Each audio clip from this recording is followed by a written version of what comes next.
a stalemate in Toronto, the return of the Revs, and some controversy from Ziggy Schmidt. Next on The Daily.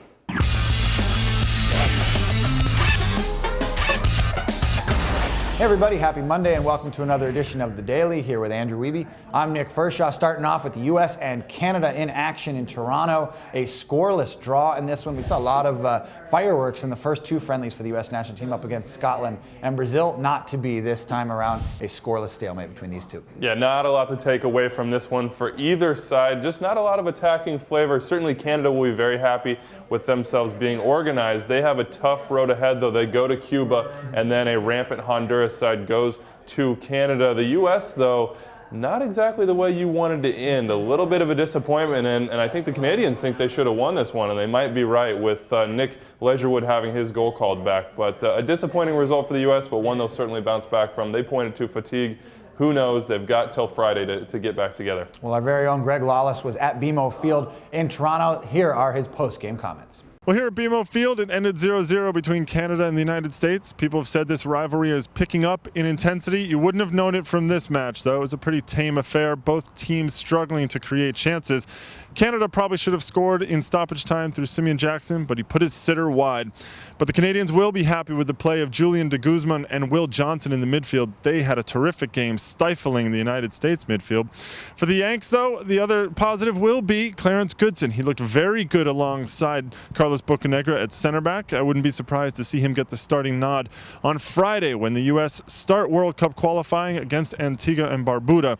The Canadians will be in Havana to take on Cuba as they get back to World Cup qualifying as well. That's it from BMO Field. Back to you guys in New York. Thanks, Greg. And a quick reminder, the U.S. at home against Antigua and Barbuda. They're down in Tampa on Friday, and the same day, Canada headed down to Cuba.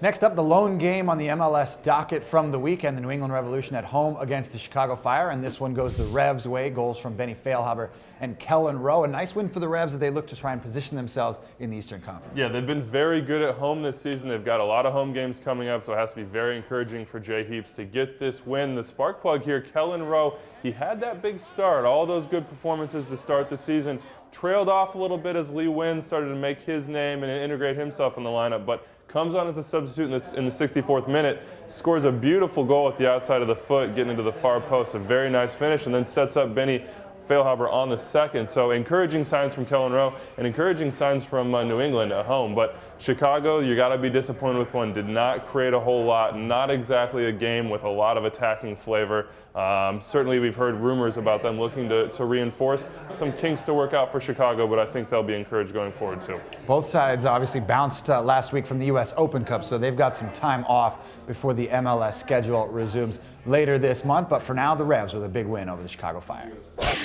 Next up, the U.S. Open Cup resumes on Tuesday, the fourth round of the annual tournament, and all eyes really on the Seattle Sounders, the three-time defending champs. They're in action against Cal FC. That's the team from Southern California, the amateur team coached by former U.S. and MLS star Eric Winalda. Ziggy Schmidt making some headlines headed into this game. Yeah, some surprising comments, especially like you said, considering Seattle has won this tournament 3 straight times, but Ziggy seems to be a little bit convinced that U.S. soccer has it out for the Sounders.